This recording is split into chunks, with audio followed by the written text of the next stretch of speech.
The Ministry of Health has outlined 10 components that are required for patient education. So first is harm reduction. So this includes using safe needles, using with a friend, using a test dose, everything that we talked about earlier in the presentation. Second, we must train patients in how to recognize an opioid overdose. Some key findings are similar with how Jake presented initially. So blue lips, not responding, not breathing, pinpoint pupils, and a blood pressure that might not be obtainable. Number 3, patients must call 911. This is very important, as after naloxone is given, it wears off very quickly and the patient might go back into respiratory depression and subsequently die.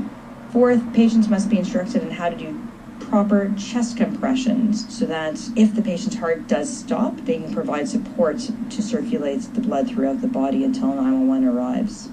5th, patients must be educated that they can provide rescue breathing to patients if they have been previously trained in how to do this effectively through another program. 6th, they must be taught how to administer naloxone, so when they should administer it and how they should administer it. 7th, they need to stay with the patient until 911 arrives, so put the patient in recovery position and not leave them.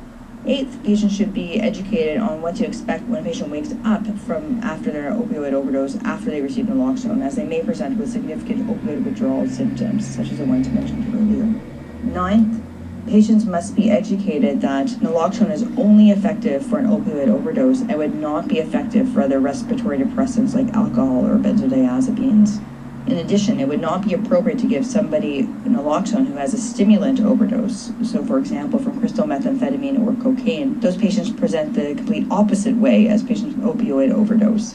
They're usually quite agitated and sweaty and have a very high heart rate and are breathing very quickly. Naloxone would not be indicated in those patients. And finally, patients need to be educated there is a risk of secondary overdose. And this is again relating back to why they need to call 911 and stay with the patient. The patient is at risk for overdose once that naloxone wears off. So that's a lot to cover. I'm sure you're thinking, how are we going to teach our patients or clients all these things in a very short period of time in the pharmacy? So you don't have to come up with these training materials on your own. Ontario will be coming up with some very shortly. I know the Ontario Pharmacy Association is working on the training materials. What we have right now to guide us is the training materials that have been used by Toronto Public Health.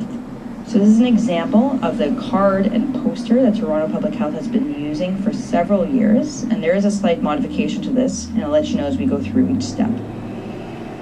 So first, they recommend that we shake and shout patients at the shoulder, shake patients at the shoulders and shout their name. So you want to see if the patient is responding. If the patient is not responding, 911 should be called immediately.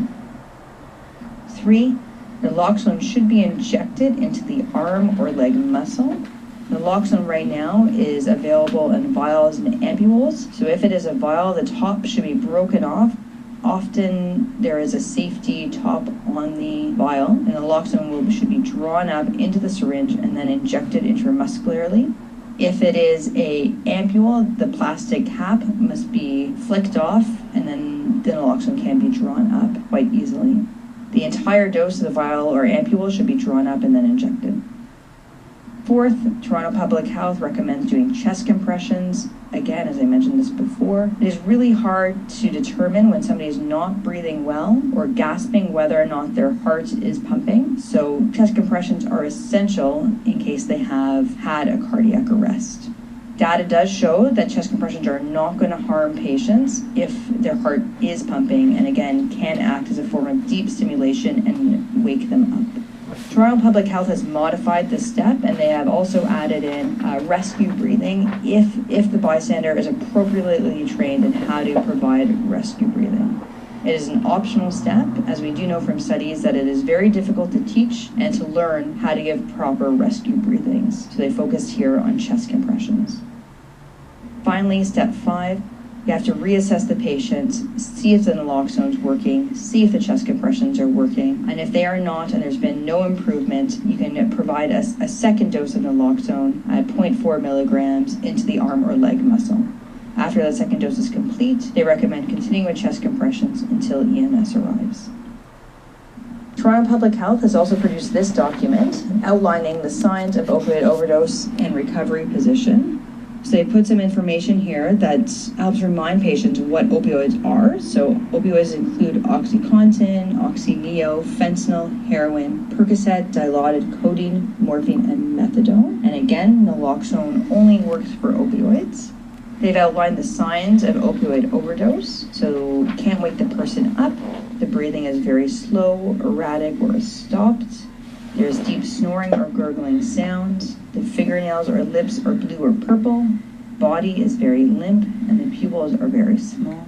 They then recommend the recovery position. So they've recommended putting the patient in the recovery position if they are unconscious and breathing, or if they have to leave the patient unattended. These documents are available free of charge on the Toronto Public Health website. So in summary, death from opioid overdose is a public health emergency.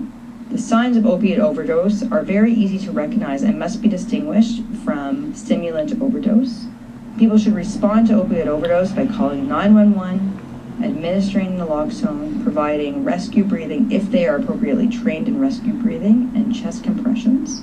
I hope I've convinced you that take-home naloxone can save lives. Resources for you to train your patients are under development in Ontario and should be available soon.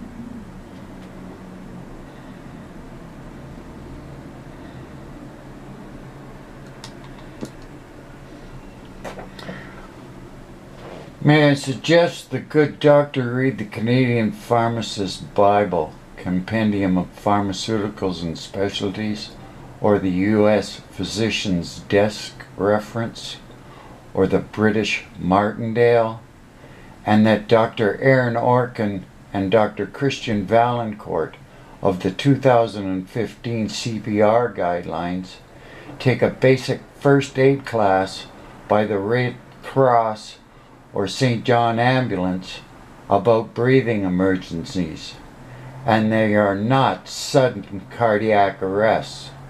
The 2015 European guidelines are correct as per all medicine past, present, and future. Give rescue breathing, then you may give naloxone. Continue rescue breathing until patient breathes adequately on their own. There is hundreds of causes of respiratory emergency, and they all mimic a drug overdose.